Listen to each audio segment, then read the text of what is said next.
Hi Reddit, recapped here. Today we are going to tell you a story titled Cheat on Me with My Best Friend. I'll wreck your career and publicly humiliate both of you. Enjoy our community's stories. As always, stay safe and take care. Shithead and Sarah have been like family to my wife and I for several years, practically ever since we moved in across the street from them. The four of us were extremely tight. Our kids are the same age as theirs and are all good friends. We were one big family unit. We did dinner together a few times a week. We went on vacations together. I truly saw Shithead as a brother, and my wife and Sarah were very close too. 5 months ago, I was completely blindsided by the discovery of an affair between my wife and Shithead. My wife had left her email open on our computer, and I saw an email from her to her longtime therapist saying that Shithead would be joining her at an upcoming session again. WTF? My mind started racing. Why in the world would Shithead be going to her therapy sessions without my knowledge? I did a search and found some other emails to and from the therapist proving that Shithead had been going to sessions together with her for about 6 weeks. I checked our mobile phone account and discovered that, since late summer, they had been exchanging hundreds of texts every day, peaking at nearly 500/day by the holidays. Speaking of the holidays, my wife and I hosted both of our families, parents, siblings, etc., for both Thanksgiving and Christmas dinner. Shithead and Sarah joined us either for dinner or after dinner on both holidays. Text records showed that the entire time that they were at our house celebrating with our families, my wife and Shithead were texting each other across the room. They were doing that pretty much every time the four of us hung out for months. And, all day every day just in general. But what bothers me the most is that they were doing it with Sarah and I right there. I confronted my wife with the evidence and she admitted that yes, she and Shithead had fallen in love. It just happened. I don't know how. But I love him and I just don't feel anything for you anymore, I'm sorry. They had gone on a school district trip together, something had happened in her hotel room, and things had moved quickly from there. She explained, as I lay face down on the couch, unable to look at her, that they had already made plans to move out and divorce me and Sarah, and while they didn't plan to move in together immediately because of the kids, they'd probably do so eventually. The meetings with the therapist were supposedly mostly for the purpose of finding a way to break this to me and Sarah as gently as possible because they were so very concerned for our well-being. Sarah and I are fairly certain that they weren't planning on telling us about the affair at all, and were simply going to discover their feelings for one another several months down the line, after they'd come up with some other reason to divorce the two of us. My wife moved out 2 months ago. I was, and still am, utterly destroyed. I cry every day. I cried writing the first few paragraphs of this story just now. I worry non-stop about the impact on our kids. But I am also not exactly a shrinking violet when I feel that I've been wronged. And in this case I was, objectively, very, very wronged. So, a couple of years ago, Shithead ran for a Board of Education seat as a pretty extreme underdog.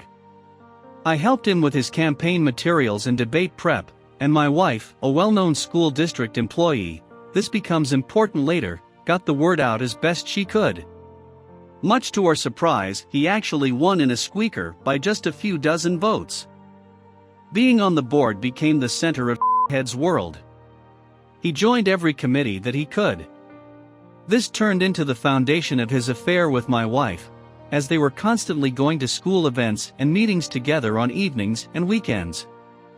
Once I discovered the affair, my thoughts turned pretty quickly to revenge, and it occurred to me that an extramarital affair between a member of the Board of Education and an employee of the school district was at least bad politics and possibly violated district policy. Making things far worse for them was that my wife was in the running for an open administrative position, and everyone knew that she was more or less guaranteed the job and the major pay raise that came with it. She had just finished her master's degree in school administration, at the urging of her principal and the superintendent, so that she could be promoted to this specific position. I had plenty of evidence of the affair, texts from both of them admitting to it, text records showing that they were texting hundreds of times a day, emails to and from the therapist, etc.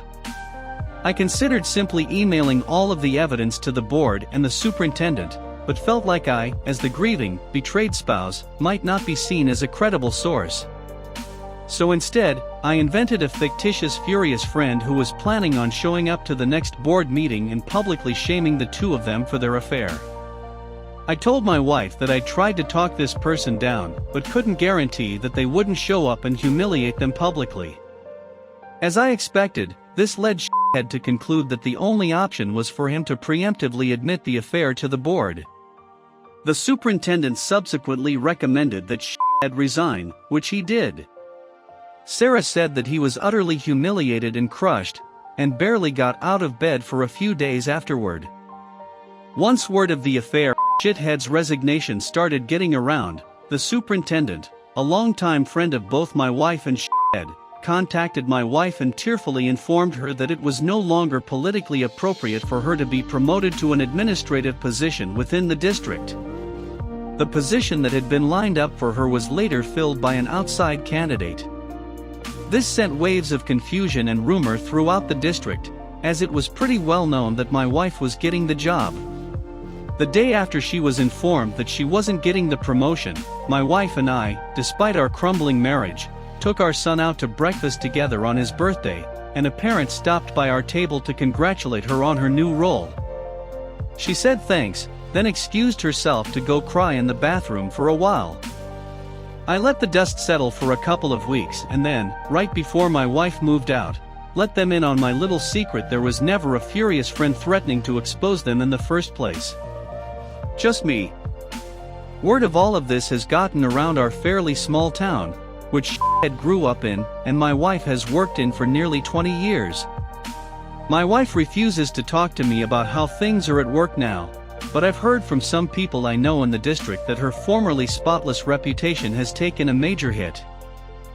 Head, formerly a gregarious social presence in our neighborhood, and at events and pubs in town, has completely gone underground and barely emerges to mow his lawn. He's moving out soon, to a shitty little townhouse, which is all he can afford due to all the child support he's going to have to pay his wife. My wife and had claimed that they plan on trying to make things work together, despite all the public humiliation. I wish them lots of luck with that. I'm sure it will be a lot of fun to show their faces together in town. This marks the end of the collection of stories titled Cheat on Me with My Best Friend. I'll wreck your career and publicly humiliate both of you. I hope you enjoyed this video. Like and subscribe to see more videos like this. Turn on your notifications and leave a comment to help the channel.